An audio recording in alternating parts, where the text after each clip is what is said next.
What's up everyone, I'm CallumOnToast, and in today's video I'm going to be attempting another Great League versus Ultra League challenge, and I thought to myself, these challenges are heavily dependent on RPSing my opponents, so why not go with the most toxic RPS team in the whole of the Great League with Bastiodon, Medicham and a Razor Leaf user as the third Pokemon. So I thought about what kind of teams I might be able to take on before realizing that the most likely core I'll be able to beat is actually what many consider to be the strongest core in the Ultra League, Pidgeot and Cobalion. Now the third Pokemon varies a fair bit. It used to commonly be Virizion, but nowadays you'll see Registeel, maybe Trevenant, but my target for today's video is going to be Jellicent. To take on Jellicent, the best Razor Leaf user available is Shiftry because its sub-dark typing allows it to resist both Surf and Shadow Ball. You can see I'm running a few unusual movesets on these Pokemon. Firstly, an all-fighting moveset on Medicham, as it allows me to beat Cobalion even down a shield. And then on Shiftry, I've also got Leaf Tornado, which has a chance to lower the opponent's attack by 2 stages, which I figured might come in handy if I have to go down 2 shields to maintain alignment versus Jellicent. This intro has already been super long already, so let's just get into the question of the day. What has been your favourite core to run this season in the Go Battle League? Let me know in the comment section down below, and with that being said, let's get into the battles now. Alright, so going into the first battle, and of course I'm not going to have like 15 battles like I would normally do for a showcase on this channel because I did not get anywhere near close enough to include 15 battles in this video. So these battles are going to be at 1.5 times speed instead of the usual 2 times speed. And also I want to mention that I did these on Go Battle Day, so I had quite a lot of battles to try and win this challenge. But the real issue here was that one of my friends gifted me a ticket for the battle research thing, which was like 79p. That's obviously not the issue, but the issue is that you had to stay in all of those battles to get credited with the battle towards the winning 100, or not winning, but completing 100 battles for the research. So if you did exit out of just one battle, you would not be able to complete it. So you can see here, we've got a matchup up against a Registeel with down a shield. We cannot back out of this matchup. We have to just play it out. And this opponent, as you're going to see with pretty much every Registeel user, they just don't know to go for Focus Blast. Like, what are you doing? I cannot win this game. Please just put me out of my misery. Go for that Focus Blast. But no, they're going to fully undercharge these Zap Cannons. They are literally taking the piss right now. I don't know if they think that I'm wasting their time, but I'm not. I literally cannot exit out of this battle. Just take me out already. They go for yet another Zap Cannon. My gosh, and this for whatever reason, this happens so often. Like, come on man, I'm using Great League Pokemon, just beat me already. And finally we do end up losing that game. But yeah, this was really long and it shouldn't have been this long. But anyways, into the next battle, and of course this is not the Pidgeot lead that we're hoping to see, but we do have some play here with the Bastiodon, and the opponent's going to save swap into Swampert. I am very slow to swap out, but I do eventually swap into my Shiftry, and I'm thinking, I don't actually know this, but I hope I can live an Earthquake here.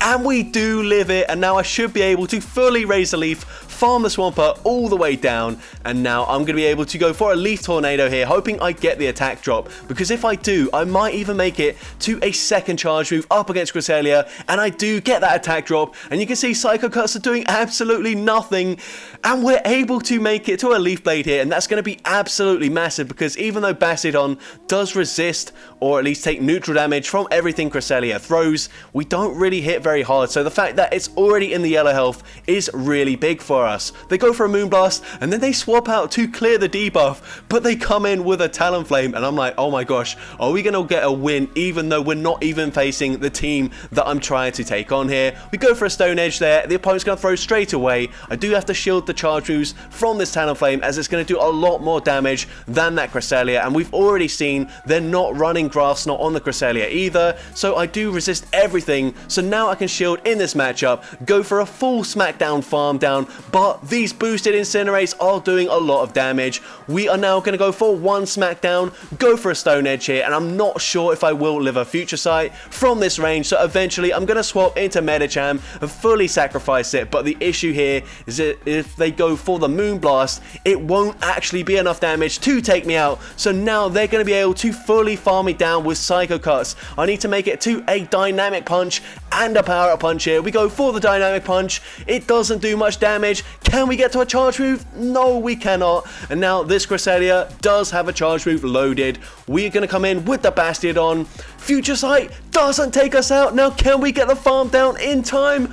No, they live with 1 HP, get off a charge move, and this will be enough damage to take out the Bastiodon. And unfortunately, we don't lose that game. Oh, we don't win it, sorry. We definitely did lose that game.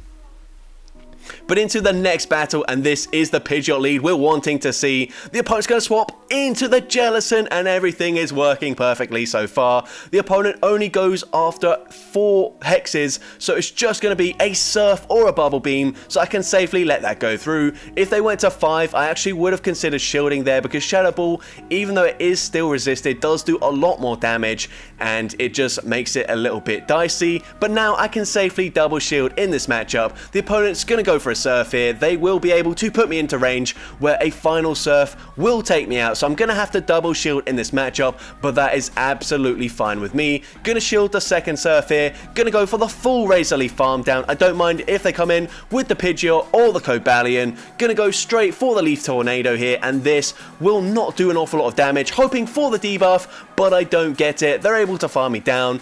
Going to come in with the Bastiodon, but I will swap out immediately, expecting the swap, and they do come in with the Cobalion. Things are working perfectly so far. Now they're going to go for a charge move here. They did build up to the Stone Edge, but they go for the Sacred Sword here. Sacred Sword is more energy efficient, but I think if they went for a Sacred Sword and a Stone Edge, that will nearly do enough damage to take me out. But the opponent lets the Dynamic Punch go through, and now I will be able to let this go through, fully counter farm them down, and that is going to be game over because I have my Bastiodon aligned with the Pidgeot. It does not matter that they've still got a shield advantage.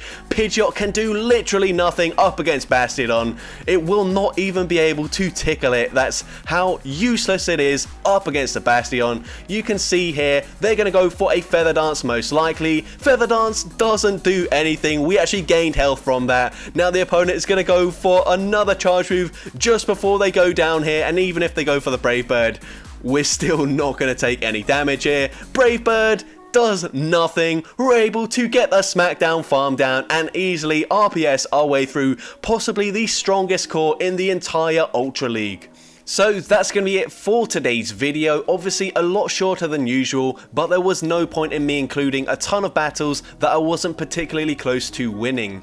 Now if I'd have gone up against several Pidgeot and Cobalion cores, maybe I'd have included all of those battles, but that wasn't necessary since I was able to easily beat that team the first time I came up against it. And the fact that there was literally nothing my opponent could have done to beat me despite the 1000 CP advantage all of their Pokemon had over mine shows you just how ridiculously RPS that team is.